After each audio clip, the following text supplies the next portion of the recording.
Hello there, I'm Pritha Manivannan and this is Nightline, the top stories. Vaccination programs to be handled by Health Ministry, while vaccine R&D to be focus of MOSTI.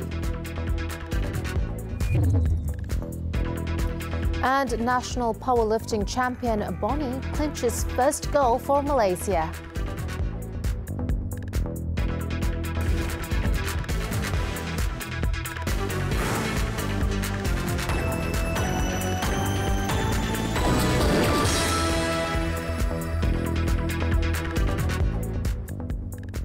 Good morning. All vaccination-related programs and health strategies related to COVID-19 will be handled by the Health Ministry MOH from now on through its newly appointed Minister, Khairi Jamaluddin. Prime Minister Datuk Seri Ismail Sabri Yaakob said as for the Science, Technology and Innovation Ministry, or MOSTI, now helmed by former Health Minister Datuk Seri Dr. Adam Baba, the ministry will focus on research and development R&D to produce COVID-19 vaccines. According to Datuk Seri Ismail, such measures are more straightforward as compared to the two ministries handling the national COVID-19 immunisation program previously, with a committee chaired by two ministers, two secretaries general and two directors general. Jadi agak sukar kalau ada dua. Co-chair ni agak kadang-kadang mungkin berbeza dari segi pandangan dan sebagainya. Jadi saya telah menetapkan bahawa untuk vaksin dan juga strategi kesihatan ni semuanya di bawah Kementerian Kesihatan. Bermakna WBKJ lah akan lead all semua yang berkaitan dengan vaksin. He added, MOSTI will focus on producing its own vaccine because if the number of positive cases continues to increase and the nation is still depending on foreign countries for vaccines, it will disrupt vaccine supplies in the country. The Premier further explained that since COVID-19 is expected to become endemic, similar to dengue, the vaccines are still much needed and in demand. He was met at a press conference after attending the Armed Forces Exercise Para Predators Series 1 2021 at Kampung Batu Bor in Bura Pahang on Saturday. Also present were Armed Forces Chief General Tan Sri Effendi Buang and Army Chief General Tan Sri Zamros Muhammad Zain. At the same press conference, Datuk Seri Ismail said factories, especially those with many foreign workers, can set up their own vaccination centres, PPVs, to prevent congestion like what had happened at the Bukit Jalil National Stadium, PPV. Dan saya harap untuk pekerja-pekerja asing ni dan pekerja-pekerja kilang ni, kilang tersebut boleh membeli vaksin. Boleh membeli vaksin sendiri. Jadi mereka boleh beli cepat sebab kita dah kata mana-mana kilang yang melebihi daripada 80% pekerja mereka mendapat dua dos vaksin, mereka boleh buka kilang mereka. Jadi saya percaya harga vaksin tu tidaklah begitu mahal berbanding dengan kerugian yang dialami oleh mereka kalau mereka terus menutup kilang kerana tidak boleh membuka. The Prime Minister had also informed Health Director General Tan Sri Dr. Nur Hisham Abdullah to add more drive-through PPVs as they are not costly to operate and there is no close contact with others while queuing. Commenting on his decision not to name a Deputy Prime Minister in his cabinet lineup, Datuk Seri Ismail said his predecessor, Tan Sri Muhyiddin Yassin, also opted not to have a deputy when he was first appointed, but added that this situation could change. Meanwhile, on offering a prorated pension scheme to all armed forces officers and personnel who retire early without obtaining their pension, he said a comprehensive study is being carried out on the matter to assist soldiers in supporting their family after ending their service. Once the papers are complete, the new Defence Minister, Datuk Seri Hishamuddin Tun Hussein, will bring the matter to Parliament to be tabled.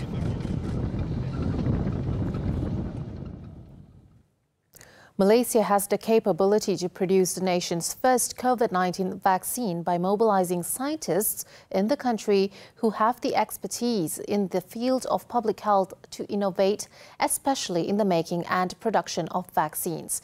Tenggara Member of Parliament, Datuk Sri Dr. Adam Baba, who now helms the Science, Technology and Innovation Ministry, or MOSTI, said the production of COVID-19 vaccine was extremely crucial to prevent the virus from spreading. He also said he welcomed the announcement by the Prime Minister that his ministry will focus on research and development (R&D) to produce COVID-19 vaccine to move forward, and was confident that our scientists can be mobilized to make innovative breakthrough in the field. Now, he added that he plans to carry out bilateral arrangements with other countries that have successfully produced the COVID-19 vaccine, including China, India and Thailand. He would also visit the CanSino vaccine fill and finish factory in Kuala Lumpur on Monday. He said although the fill and finish technology is already available in the country, it needs to be evaluated by the National Pharmaceutical Regulatory Division (NPRA) before Malaysia can start producing its own vaccines.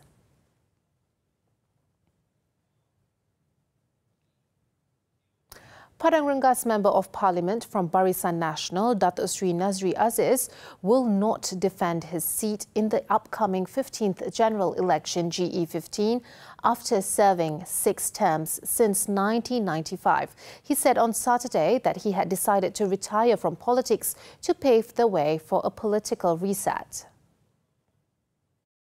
Known for his sarcasm and hard-hitting remarks, Datuk Sri Nazri hoped that his retirement will also serve as a message to the old guards to give way to fresh blood and new leaders. He also revealed that he plans to return to legal practice. Datuk Sri Nazri was among several UMNO members who openly defended the Perikatan Nasional PN government and criticised his party president Datuk Sri Ahmad Zahid Hamidi and his faction for withdrawing their support for Tan Sri Muhyiddin Yassin, which led to his resignation as Prime Minister. The 67-year-old veteran UMNO lawmaker has been a member of the UMNO Supreme Council for 28 years since 1990 and was part of the cabinet during BN's rule, including as de facto law minister from 2004 to 2013 and tourism minister from 2013 to 2018. PAS has called for all parties to focus on efforts to mitigate issues brought by the COVID-19 pandemic instead of training guns at the administration's newly formed cabinet. PAS President Datuk Sri Abdul Hadi Awang said endless politicking would only hinder progress made under the National Recovery Plan (NRP). In a statement on Saturday, the Marang Member of Parliament said that it is time for the country's leaders to work together and look after the people who have been affected by the pandemic. Datuk Sri Abdul Hadi also reiterated his party's support for Prime Minister Datuk Sri Ismail Sabri Yaakob's government. He also said that PAS is confident that the Prime Minister and his cabinet will carry out their respective duties with a results-oriented, high-performance work culture.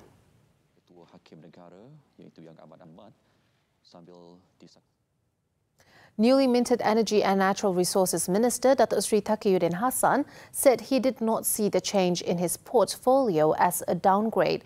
The Kota Baru Member of Parliament, who was Minister in the Prime Minister's Department for Parliament and Law in the previous administration, said the changes were made because Prime Minister Datuk Sri Ismail Sabri Yaakob had his own reasons and plans on the cabinet lineup.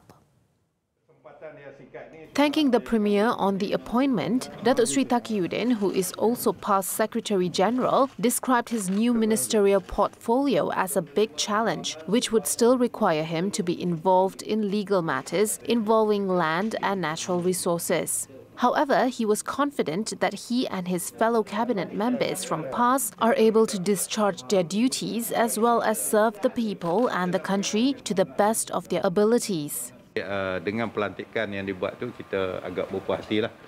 Terutamanya apabila portfolio Hal Ehwal Islam diberikan kepada PAS, kita merasakan bahawa kita amat mengalu-ngalukanlah. kita boleh menyumbang ke arah pembangunan Islam. Kerana kita ada pengalaman di negeri-negeri macam di Kelantan, Terengganu dan Kedah. Jadi portfolio itu amat-amat kita rasalah amat sesuai dengan kita dan kita boleh berperanan dengan sebaiknya. Begitu juga dengan portfolio yang lain lah. Basically hanya beberapa portfolio saja yang bertukar, macam saya bertukar. Datuk Sri Taqiyuddin added he would continue with the policies as well as initiatives that had been implemented and make improvements if necessary, as well as to place priority on providing access to electricity supply for rural households. He said this to reporters after attending the launching ceremony of the Kota Baru Parliamentary Constituency Level National Month and Fly the Jalo Gemilang campaign on Saturday. Yang di-Pertuan Agong Al-Sultan Abdullah Riayatuddin Al-Mustafa Billah Shah and Raja Permaisuri Agong Tunku Haja Aziza Amina Maimuna Iskandaria have expressed their condolences to the family of former Chief Secretary to the Government Tun Ahmad Sarji Abdul Hamid, who died on Saturday. Their Majesties said they were saddened by his passing and hoped that his family would be patient and resolute in facing the situation. A statement posted on Istana Negara's Facebook page said that their Majesties appreciate and praise highly the late Tun Ahmad Sarji's service, deeds and sacrifices to the country. Al-Sultan Abdullah and Tunku Aziza also regarded Tun Ahmad Sarji's passing as a huge loss to the nation, as he was a highly respected public administration figure. Meanwhile, Datuk Sri Ismail Sabri Yaakob has described the former Chief Secretary to the government as a patriot and a highly respected civil service administration figure whose deeds would be etched in the country's history. The Prime Minister said the late Tun Ahmad Sarji was synonymous with various efforts to improve the image and efficiency of the public service administration and was committed to contribute ideas and expertise, including the education sector, despite being retired. The body of 82-year-old Tun Ahmad Sarji was laid to rest at the Raudatul Sakinah Bukit Kiara II Muslim Cemetery, Kuala Lumpur at noon. His body arrived at the cemetery at about 11:45 a.m., accompanied by several close family members. Earlier, his remains were brought to Saidina Umar Al-Khattab Mosque in Bukit Damansara for prayers. Tun Ahmad Sarji, who served as the Chief Secretary to the government from 1990 until 1996, was treated at Hospital Chancellor Tuanku Muhriz University Kebangsaan Malaysia's Intensive Care Unit for 21 days before passing away at 1:40 a.m. on Saturday. He leaves behind a wife, Toh Puan Sagiyah Salikin, and 5 children. Born on September 16, 1938 in Tapah, Perak, Tun Ahmad Sarji was also the founder and the first chairman of the Institute of Islamic Understanding Malaysia, IKIM, in 1992 and was reappointed to the same post in 2019.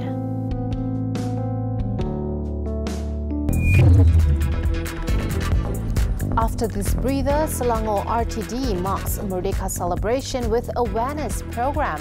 Don't go anywhere.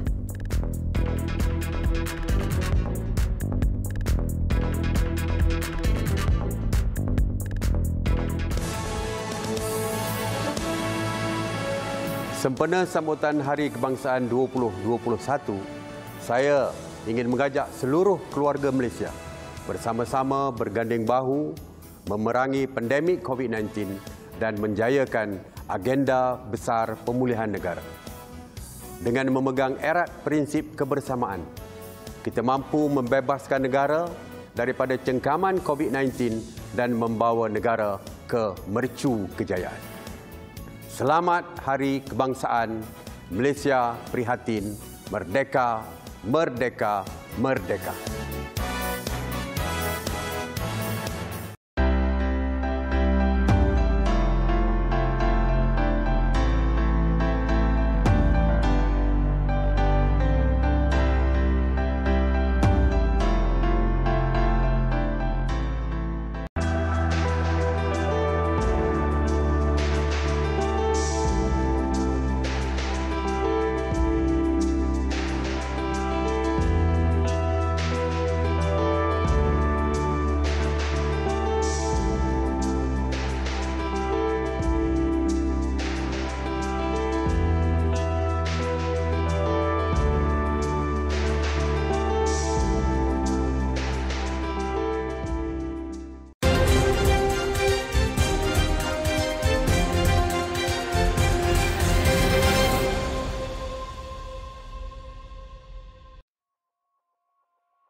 The new government under Prime Minister Datuk Sri Ismail Sabri Yaakob needs to focus on three main aspects in weathering the health and economic crisis due to the COVID-19 pandemic.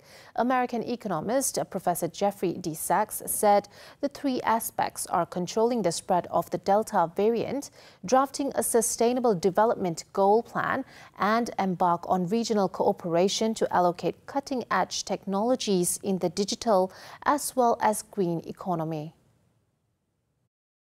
Speaking during TV3's business flagship program Money Matters on Saturday, Professor Sachs, who is also the chairman of Jeffrey Sachs Centre on Sustainable Development, Sunway University, said the new government should work with experts in China, New Zealand and other countries who have successfully controlled the spread of the Delta variant.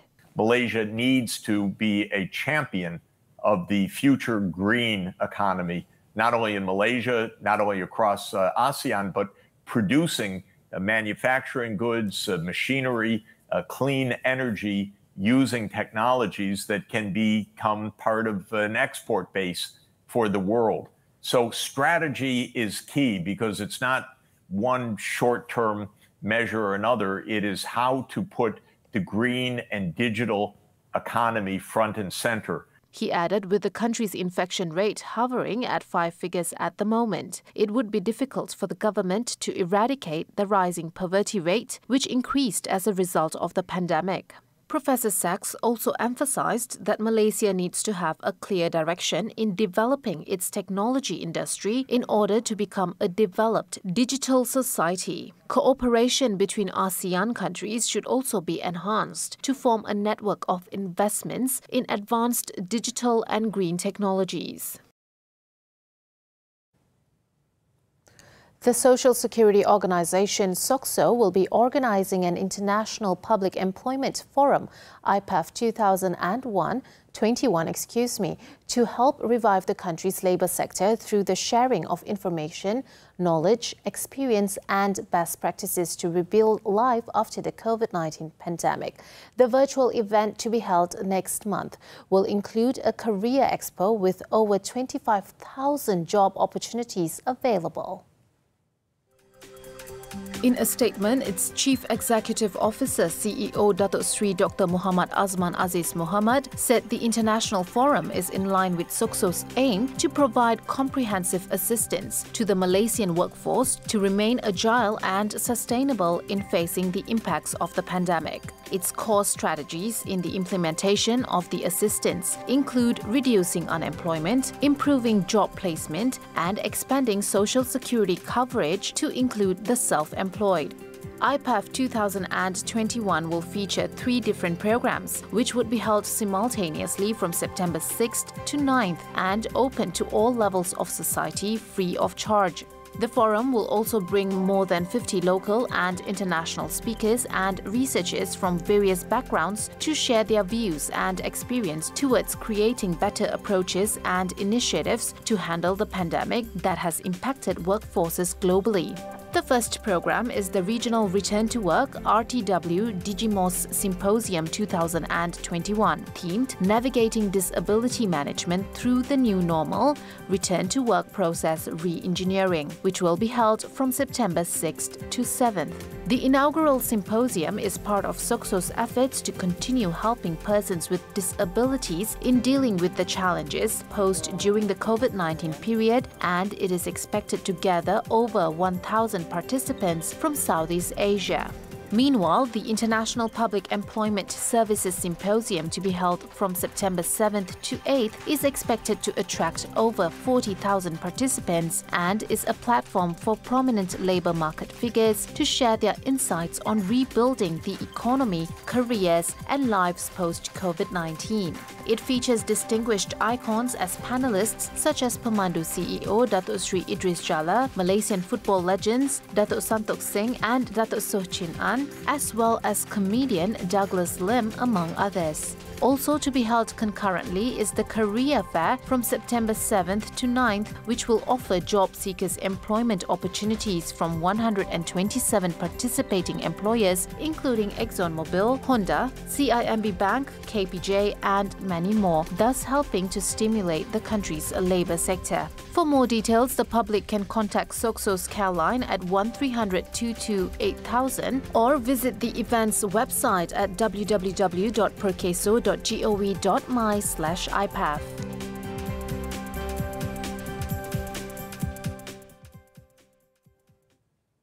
With the ongoing COVID-19 pandemic, moderation is the key to the launch of Selangor Road and Transport Department's National Day celebrations and Fly the Jalur Gemilang campaign. Organised by the Selangor RTD's Road Safety and Corporate Unit and Selangor Road Safety Council, the event was officiated by the Selangor RTD Director Nazli Matayib. At the launch, Nazli flagged off a convoy of RTD vehicles decorated with the Jalur Gemilang. The convoy has been tasked to drive around the state to help spread the patriotic spirit and encourage all to raise the flag in conjunction with the Merdeka celebration. A special road safety advocacy and awareness program was also held after the flagging off ceremony to inculcate positive road using behavior and etiquette.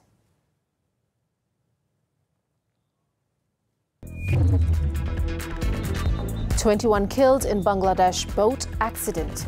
This and more when we return.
This on Nightline. Now on to the foreign front.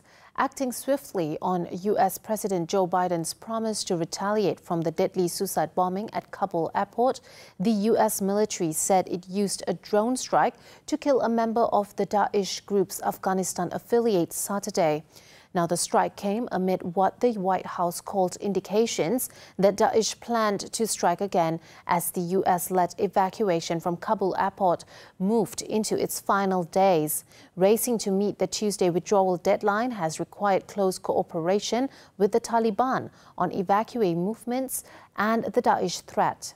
The suicide bombing followed a chorus of warnings about an imminent threat. And as people gathered outside the airport Saturday, the United States issued a fresh alert for its citizens to leave areas around the main gates immediately.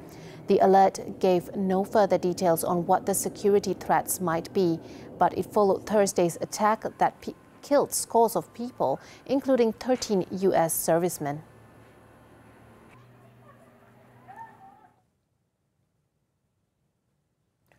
At least 21 people were killed and dozens remained missing as a boat packed with passengers and a sand-laden cargo ship collided Friday in a lake in eastern Bangladesh. The boat was reportedly carrying some 60 passengers when the incident occurred.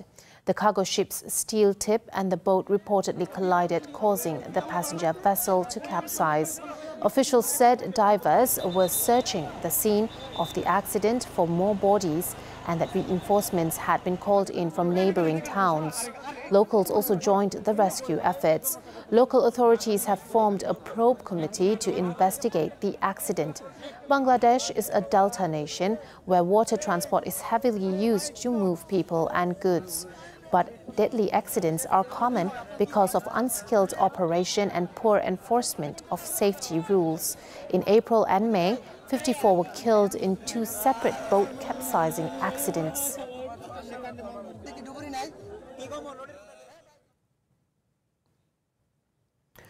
An American director dubbed as Bill Gates of porn was arrested in Thailand due to an alleged 70 million baht software fraud. Now, the wealthy businessman, identified by police only as John, was detained by authorities when he returned to a luxury apartment block in Bangkok on August 25th. After living in the country for 20 years, the expat had no previous criminal record. However, a company sued him for fraud due to the alleged non-payment of an online security contract for malware worth 70 million baht, or more than $2.15 million. He is accused of putting the company's assets in his own name to avoid payment. During the 90s, the businessman reportedly earned the nickname Bill Gates of online porn after being one of the first to start the business during the dot-com era. Now, he reportedly became one of the richest entrepreneurs of the tech bubble. However, after facing multiple lawsuits in the US, he decided to live in Thailand permanently as a resident. Investigations are still ongoing.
Coming up next, action from the Super League.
On to sports, the 2020 Tokyo Paralympics.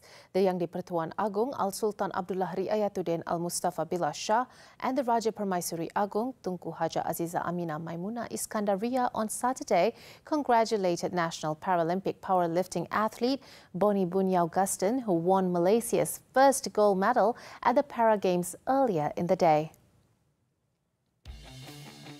In a post uploaded on Istana Negara's Facebook page, Their Majesties also expressed their joy and pride over the Sarawak-born para-athlete's feat, which has made the nation proud. According to Their Majesties, Boni's outstanding achievement has once again proven that Malaysia is capable of producing athletes and individuals of quality, caliber and international standard. In the meantime, Prime Minister Datuk Seri Ismail Sabri Yaakob also took the opportunity to congratulate and thanked Boni and the coaches for contributing the first gold medal for Malaysia.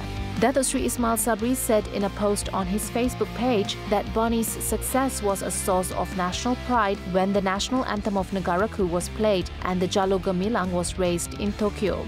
Earlier on Saturday, Bonnie grabbed the gold medal by lifting 228 kg, defeating Egyptian athlete Mahmoud Attia, who lifted 191 kg, and Great Britain athlete Mickey Yule, who did his best to lift 182 kg in the men's 72 kg powerlifting event. More remarkably, he also broke the Paralympic Games record of 227 kg held by Iraq Rasul Mohsin, set in Rio 2016 by lifting 228 kg in his third attempt on the first day of the event. Speaking in a virtual conference later on Saturday, the 22-year-old said he dedicated the medal as a National Day present for the country. Bagi saya ni memang tingkat ni memang sangat-sangat penting. Sebab ni pun kali pertama saya pergi ke Paralympics dan juga saya membuat persembahan yang terbaik. Dan juga ini adalah memang kenangan manis lah bagi saya. Dan juga untuk menghadiahkan kepada Hari Kebangsaan kita selamat Hari Merdeka. Bonnie's success in winning the first gold medal for the country's powerlifting camp also marked another milestone in Malaysia's participation in the prestigious games since the 1972 edition in Heidelberg, Germany.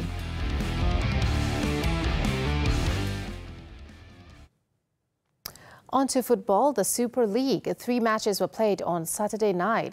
Kedah beat Perak 1-0.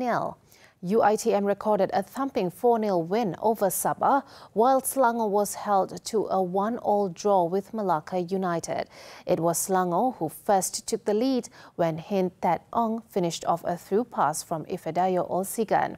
The match was about to end when Manuel Ott levelled the matters for the visitors to ensure a share of points.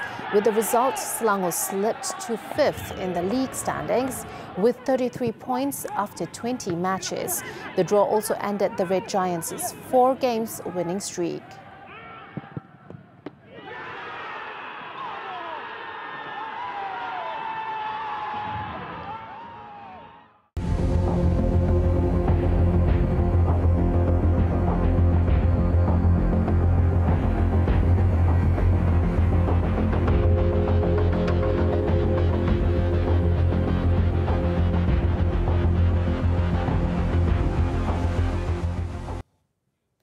Over in Australia, a local farmer who couldn't go to his aunt's funeral due to the pandemic restrictions decided to pay his respects in a unique fashion by forming a huge heart shape featuring hundreds of sheep. Let's take a look as we wrap up Nightline this time around. I am Pritha Manivannan. Thank you for tuning in and stay safe, Malaysia.